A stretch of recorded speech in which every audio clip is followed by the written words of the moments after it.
마음이 느린 양반 이야기. 첫 번째 장면, 양반의 일상. 조선시대 한강 남쪽 작은 고을에 김진사라 불리는 양반이 살고 있었습니다. 그는 어린 시절 서당에서 천자문과 논어를 익혔고 젊은 날에는 과거 준비도 했으나 번번이 낙방하여 결국 고향에 정착한 처지였습니다. 하지만 그는 여전히 자신을 학식 있는 선비로 여기며 마을 사람들 앞에서는 늘 거드름을 피웠습니다. 허허, 요즘 젊은이들은 예의라는 게 없어. 내가 어린 시절에는 말이야. 김진사는 이런 말을 입에 달고 살았습니다. 마을 어른들 앞에서는 한문 구절을 인용하며 아는 척했고 부녀자들 앞에서는 정치나 학문 이야기로 위엄을 세우려 했습니다. 그의 입버릇은 언제나 내가 옳다였습니다. 하지만 속마음은 그리 평온하지 않았습니다. 남들보다 뛰어나 보이려는 욕심이 컸고 자신의 말이 틀렸을 때는 괜한 핑계를 대며 우기곤 했습니다. 아내는 그런 남편의 성격을 잘 알고 있었지만 대놓고 지적하지는 않았습니다.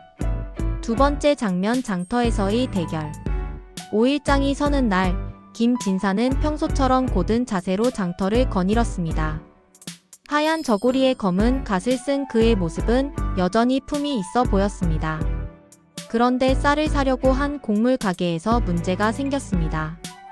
이 쌀이 얼마요? 김진사가 물었습니다. 석대의 한 냥입니다. 장군이 대답했습니다. 김진사는 쌀을 한 줌 집어 살펴보더니 인상을 찌푸렸습니다. 이게 무슨 쌀이요? 쭉정이도 섞여 있고 색깔도 누르스름하니 상품이 아니요. 그런데 값은 왜 이리 비싸게 부르는 거요? 장군은 30살쯤 된 건장한 사내로 오랫동안 장사를 해온 터라 이런 상황에 익숙했습니다. 그는 빙긋 웃으며 대답했습니다. 진사님, 요즘 흉년이라 쌀값이 오른 거 모르십니까? 이 쌀은 충청도에서 직접 가져온 상등품이옵니다. 상등품이라고? 이런 걸 상등품이라 하다니. 김진사의 목소리가 높아졌습니다. 내가 쌀을 모르는 사람인 줄 아시오? 이건 하등품도 안 되는 거요. 장군은 여전히 웃음을 잃지 않았습니다. 그렇다면 진사님께서는 어떤 쌀이 상등품인지 아십니까? 혹시 직접 농사를 지어보신 적이라도? 이 말에 김진사는 당황했습니다. 농사는커녕 쌀 농사가 어떻게 이루어지는지도 자세히 알지 못했던 것입니다.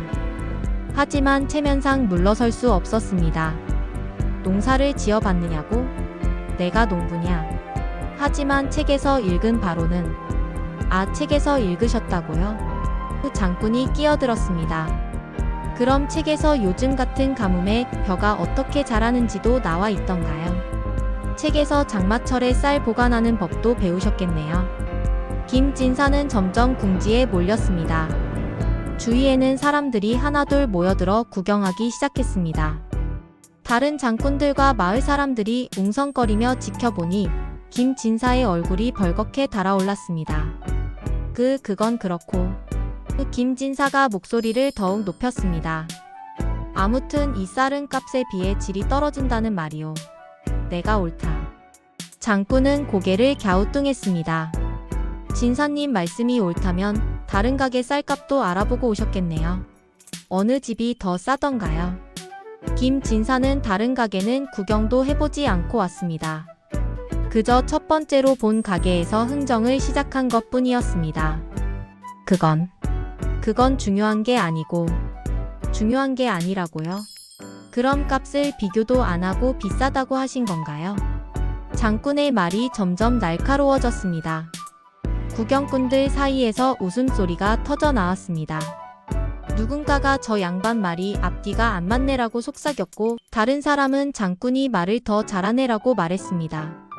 김진사는 식은땀이 등을 타고 흘렀습니다. 분명 자신이 옳다고 생각했는데 장군의 말에는 반박할 수 없는 논리가 있었습니다. 그는 점점 더 크게 소리쳤습니다. 아무튼 내가 옳다. 이 쌀은 비싸다고. 장군은 차분하게 대답했습니다. 그렇다면 사지 마십시오. 다른 곳에 가서 더 싼 쌀을 사시면 되지 않습니까? 이 한마디에 김진사는 완전히 할 말을 잃었습니다. 정말 간단한 해결책인데 왜 자신은 그 생각을 못했을까요? 그는 얼굴이 화끈거리며 더 이상 버틸 수 없었습니다. 이런 곳에서 무슨 쌀을 사겠소. 김진사는 빈손으로 돌아서서 성큼성큼 걸어갔습니다. 뒤에서는 사람들의 웃음소리와 수군거리는 소리가 들렸습니다. 세 번째 장면 집으로 돌아가는 길. 집으로 가는 길 김진사의 마음은 무거웠습니다. 평소라면 당당하게 걸었을 길을 이번에는 고개를 숙이고 터벅터벅 걸었습니다. 마을 사람들과 마주칠 때마다 그들이 자신을 비웃는 것 같았습니다. 아까 그 장군 어떻게 말이 그렇게 빨랐지? 나는 분명히 옳은 말을 했는데. 그는 자꾸만 아까 상황을 되짚어 봤습니다. 분명 쌀값이 비싸다는 자신의 말이 틀리지 않았는데 왜 그렇게 밀렸을까요? 장구의 말 한마디 한마디가 머릿속에서 맴돌았습니다. 네 번째 장면 아내에게 하소연. 집에 도착한 김진사는 평소처럼 위험 있는 모습 대신 풀이 죽은 채로 마루에 앉았습니다. 아내는 남편의 기색을 보고 무슨 일이 있었나 싶었지만 먼저 묻지는 않았습니다. 저녁상을 받으며 김진사는 결국 입을 열었습니다. 여보. 네, 말씀하세요. 오늘 장터에서 참으로 기가 막힌 일이 있었네. 김진사는 한숨을 내쉬며 말했습니다. 쌀을 사러 갔는데 그 장군 놈이 하등품을 가지고 비싸다고 우기는 거야. 그래서 내가 옳은 말로 타이르려 했는데. 김진사는 아까 있었던 일을 자세히 이야기했습니다. 물론 자신에게 유리하게 각색해서 말했지만 결국 말싸움에서 졌다는 사실은 숨길 수 없었습니다. 내가 아무리 옳은 말을 해도 그놈이 말이 너무 빨라서 이기질 못했네. 입이 얼마나 빠르던지 내가 한마디 하면 두세 마디로 받아치더라고. 참으로 분하구나. 아내는 남편의 이야기를 끝까지 들었습니다. 그녀는 남편이 평소 어떤 식으로 남들과 말다툼을 하는지 잘 알고 있었습니다. 항상 내가 옳다라고 우기기는 하지만 정작 논리적으로 설명하지는 못하는 모습을 자주 봤던 것입니다. 아내는 잠시 남편을 바라보다가 빙그레 웃으며 이렇게 말했습니다. 당신이 진 것이 말이 느려서가 아니오. 김진사는 고개를 들었습니다. 그럼 뭐 때문이란 말이오? 마음이 느려서 진 것이오. 김진사는 눈을 크게 뜨고 반문했습니다. 아니, 그게 무슨 소린가? 마음이 느리다니? 다섯 번째 장면 아내의 지혜로운 가르침. 아내는 차분한 목소리로 설명하기 시작했습니다. 당신은 그 장군과 말다툼을 할 때 진짜 옳고 그름을 가리려고 했습니까? 아니면 그저 자신이 이기려고만 했습니까? 김진사는 대답하지 못했습니다.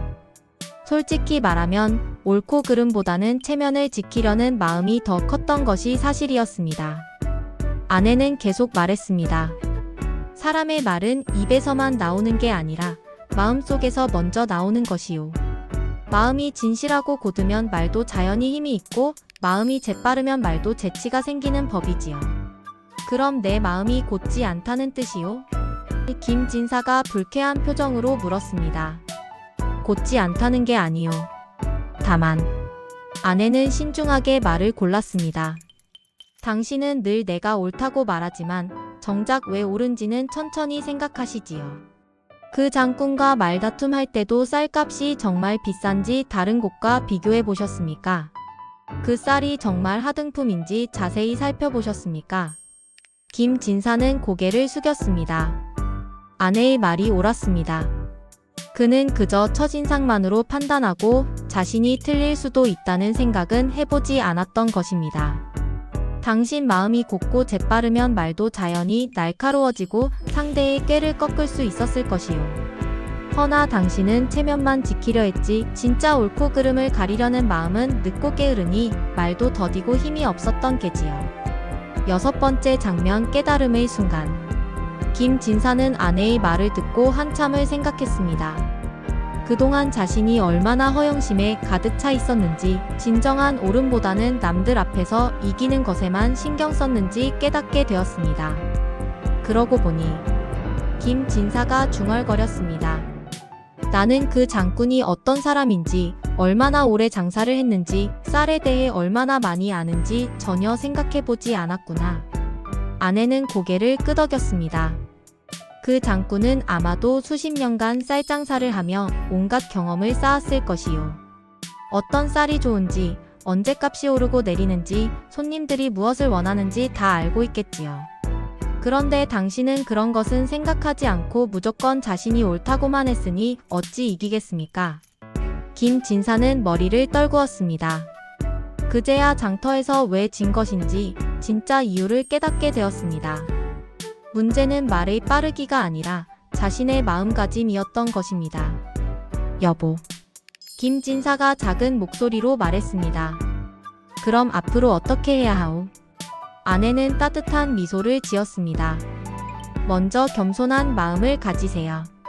내가 틀릴 수도 있다는 생각을 하시고 상대방의 말에도 귀 기울이세요. 그리고 진짜 옳고 그름을 가리려는 마음을 가지시면 말도 자연히 힘이 생길 것이요.